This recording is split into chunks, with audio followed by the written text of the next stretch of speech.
The possible derivation : is the instruction to find the derivative of the expression that follows it.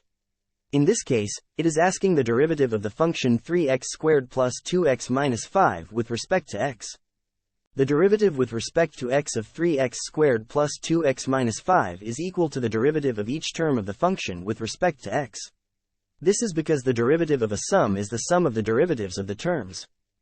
Differentiate the sum term by term and factor out constants. This means that you need to find the derivative of each term in the sum separately and then factor out any constants that you find. For example, if you have a sum of the form 2 times negative 5 at x plus 2 times x plus 3 times x squared, you need to find the derivative of each term separately. The derivative of 2 times negative 5 at x is 2. The derivative of 2 times x is 2. The derivative of 3 times x squared is 6 times x. The derivative of negative 5 is 0. The derivative of x with respect to x is 2 plus 3 times the derivative of x squared with respect to x. Simplify the expression : equals 2 times d over d of x times the quantity in parentheses plus 3 times d over d of x squared times the quantity in parentheses. The derivative of x is 1. This is equal to the derivative of x squared with respect to x. The derivative of x squared with respect to x is 2 times x.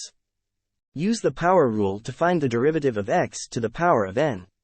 The derivative of x to the power of n is n times x to the power of n minus 1. For example, the derivative of x squared is 2 times x.